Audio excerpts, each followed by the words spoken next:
relaxa bonene ya nzambe alobi quelque part alobi toyeba kolimbisa batu 7 fois 77 fois 7 fois 77 donc c'est à dire yo expliquer ngo ndeni donc muto lelo so aye ayibi okangi oke olimbisi aye ayibi olobi okangi oke olimbisi sous c'est à dire soko du contexte wana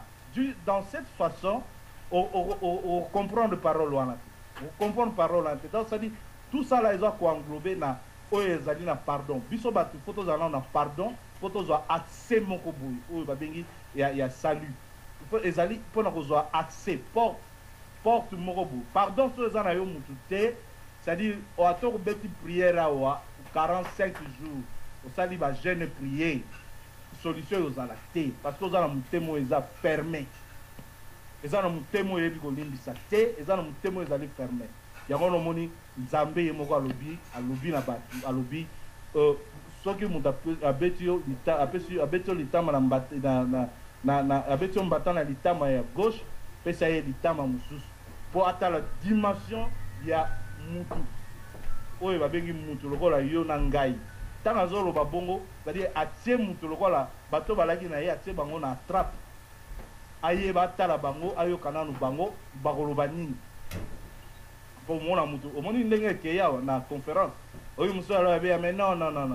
wana eza ba enseignement ya 1800 ndenge ndenge na nga mwasi simba utolo eza ba enseignement ya 1800 songolo mais ba enseignement wana bato baye nango ba memi yango na pratique moko physique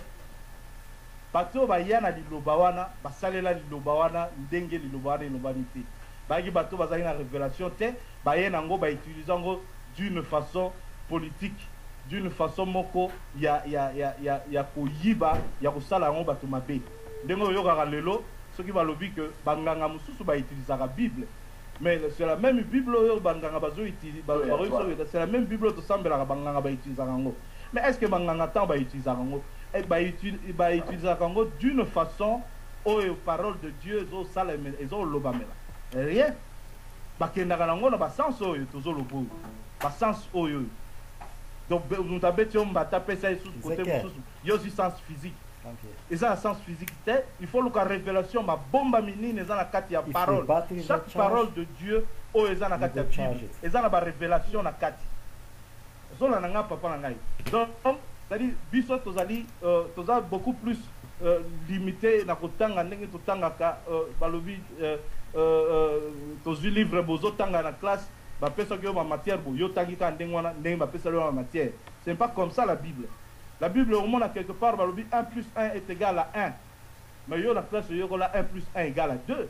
mais c'est quoi il faut lu ko yeba ma bomba miona na 4 1 plus 1 est égal à 1 comment parce que yo ce que bala na muto lingi mingi ye pas lingi yo ndenge Bible zo lu ba comme le roi muto boko vous partagez tout vous en a secrété vous en a locoté c'est ça 1 plus 1 est égal à 1 c'est-à-dire bozali en communion binomi balé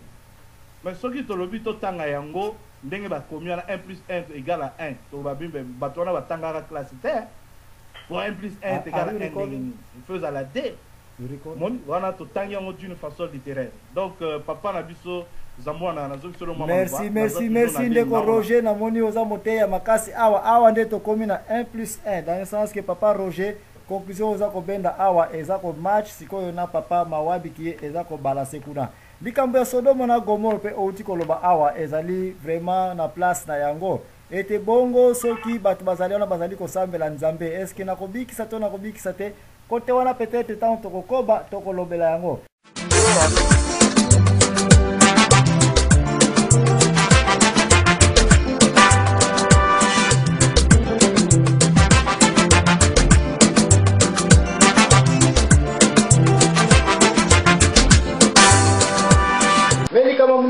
Roger uti koloba awa ngana sina mona mwasi moko ba beti mwana ye ba yeko ba mwana azako lela boy ba beti na tata wana zokende mama na bia ko mona pour dans bata na gauche na bozongisa ya droite teme na ko revendiquer immédiatement alandi papa maza okende papa maza ko yeba tena sima yo ka mzete ya libuka bu papa ma ko ina bele bu bat ba ya wana ba ngabo ba mtata we tangu tata mo figure tourna iboy propre bobali na ye ngina autorité ya kotia kula mwana na ye papa mawabi nazo mselo antenne awa esko bali kama kubagisa moi mie na oyo toloba oyo papa mwana soko koko limisa ngai ndenge na kati na antenne yo biso na radio ni solo to servaka d'abord batu biso sima omoni nzambe Jésus tanga ye na mokili a reconnaître au gouvernement oyo eza na mokili balobi rendre à César ce qui est à César omoni ntango mutu abeti parce que nayebi te omoni toza na poto awa na bato azovivre en Afrique ezali différent mutu oyo akoagir d'une façon ya colère opeti mwana na ngai nga mpe na peti yo direct barbarique colère ça c'est humain ça c'est barbarique donc ça dit alors c'est barbarique c'est-à-dire que mutu asali yango d'après ye mais na bamboka oyo eza ya loi mutu wana oyo abetaki mutu mbata okiyobisinda ye akosubir bapeine oyo eleki mbata oyo abetaki mutu ozomona alors biso sikoyo na mentalité oyo touta nango mingi na Afrique toya nango veut dire ezali dent pour dent œil pour œil donc obeti na beti ndenge wana yongo monaka mindele awa soki bozoswana na ye bakomaka akomi na yo zolo na zolo parce que balukaka bazelaka oyo abandaki ntango mbila koya otuna oyo abandaki nani nde mutu wana bakangaka mutu wana mutu apurgeaka bapene na ye c'est-à-dire soki mutu abeti mwana na yo soki olingi omema ye na justice omema ye na justice mais eloko ememisaka biso to réagir directement ezali kibomoto c'est-à-dire na nkanda wana obeti mais yo na nkanda wana obeti mutu afuti obanda koexplike bato ke ya betaki mwana nga mbata rien yo nde mutu obeta boloko ya solo azala bato mosusu te bake na social donc c'est-à-dire tozwaka makambo na ndenge wana te merci papa na nga merci ndeko Roger conclusion yo opesi na place oyo yango mpe nga nazalaki kotante koya na yango pour dire kele motuya ya parole ya kitoko oyo nkolo Yesu apesaki biso ete bapesi yo mbata na gauche yo pesa sur la droite parce que la dernière action c'est la fin qui justifie les moyens mutu akokine kozala ye mutu liboso ya bandi me mutu asuka ye mutu akofuta kie biloko toza komona Kongo na Rwanda Congolais mutu abandaka Rwanda na tala Mobutu ba abiriyama oyo toboma bango tozwa basi na bango tosala makambo ndenge na ndenge mais maintenant c'est la fin qui justifie lelo yo Congo peine aza kofuta eleki ya bato ya Mobutu oyo baprovokaka papa mawabi na banda na pese nano antenne kuna po eza yo émission oyo yo mutu abandaki yango makambo ya mbata na gauche mbata na droite comme ça tokozongela mama kwala soki mama kwala osilisi nde na pesi aiguillage toke na deuxième chemin de fer oyo kokumba biso na autorité ya mokonzi nyonso mboka tosa yango selon la Bible. À vous papa Mawati.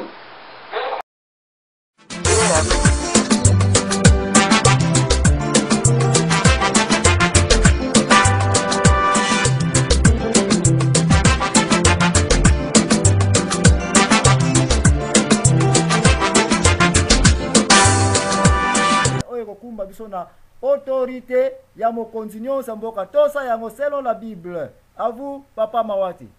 Merci mingi nzambe apambola tata wana sika ekendeke bantu mibale bakokobunga te oyo amoni erreur amoni droit me makambo alobi na ndimi yango wana nalobaki ti toza koloba makambo tokamata makambo ya Bible. Ce n'est pas la vie humaine, c'est dans la vie spirituelle. Oh makambo ya ndenge wana lobi, c'est vrai. La réalité est là. Toloba makambo luko toloba makambo mokili, mais muntu asali mokili te, nzambe muntu asali mokili. Alors, to dénier makambo monani te, to yeba sur quel sens toza koloba. Explication après si exactement c'est mbata baproverbe ezali lokola yesu alobaki bato bazalaki les ficheurs qu'est-ce que je ferais bapeshera bambisi kokamata mbisi ya mai nde balobi na kotia bino na molongo mpo bosala na bato mpenza oyo ya bomoi. Exactement ça. Totalana topesana baconseil soko moto sali mabe koloba teti non je ne veux pas. Mais essayez encore une fois, deuxième fois, bien troisième fois pour le mettre dans la route. Oyo bambata wana lokola lobaki, c'est la vie humaine. Mais la vie spirituelle, exactement lokola explication tatana biso apesi, c'est comme ça. Merci ndeko kashama na banza usiliko zoba flare na yo awa esiliko ya tozana 1-1 mama kwala na zongiso antenne kuna soki ozali na likambo ya kobakisa na likolo ya nyonso oyo parce que yope na moni nzela okotaki ezali toujours ndenye moko na papa mawabi sauf que yo okoti mingi na ba détail pona kolakisa biso ke nkolo salobiaki na ba code zala na mayele po capturer ba code wana mais si tu likambo mituna olobi zala na ba alternative na yo comment ko répondre mutu na angle mususu si bien que asala ki o mabe. À vous l'antenne maman kwala. Merci papa.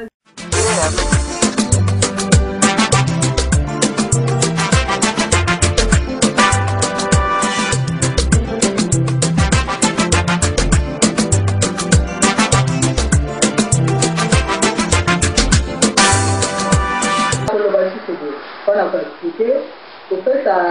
les questions d'appréciation batana gauche et au fait droite. Là, au moins, on a sens qu'il y a pour redresser mon droit. Il y a pour éduquer mon droit. Là, au moins, on a sens que la tango yo yedi ennemi na yo. Parce que toujours, au moins, à qui tu as fait. Ce qui, là, il a jamais là-bas, le problème là-bas politicien. Et que la politique va baisser l'ambassade. Est-ce que Batoana ou la politique wana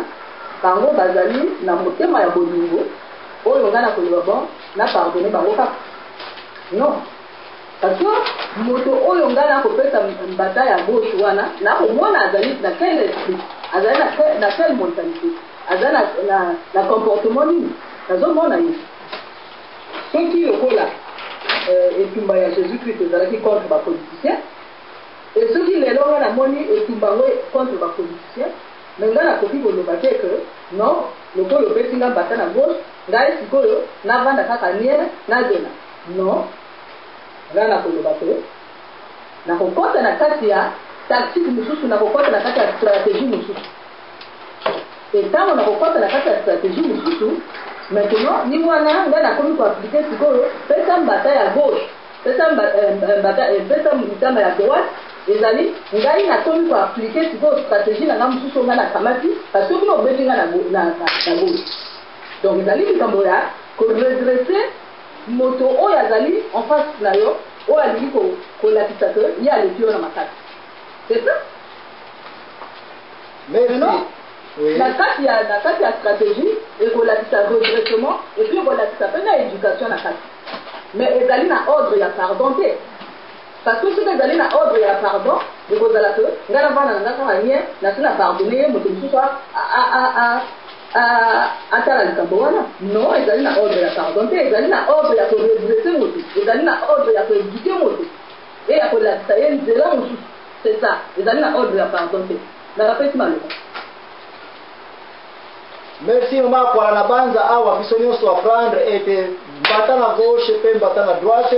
les deux cas en tout cas opposition moko ezali komona te bango nyonso to biso nyonso ko na même scope que oyo polo salobaki c'est comme si ba pourcentage ezaka komata était eza kozwa place nango parce que maman kwa alobi très bien keba yeba ko comprendre mbata ba betio et comment on peut redresser mutu sagement comment on peut répondre pour faire éducation ya kosakana te. Et nous avons battu que pour ça on va y aussi millier. Et nous avons battu que pour ça on va y avoir que si on perdre. Non, mais il y a un temps pour toutes les choses selon maman pour la que ta et kozala. Oyo muto a répéter action à lui. Les places oyo va si la spécie aiguillage pour kota na rai mususu oyo kumba biso na esika oyo na même chapitre 5 na Matthieu verset 40 place ezali kolobela ete babotoli yo manto tinike na yo zwa lisusu manto pesa lisusu bisika oyo nga place nameka koapuyele yango ezali na place oyo naboti ntango babotolaka bilanga epai ya Akab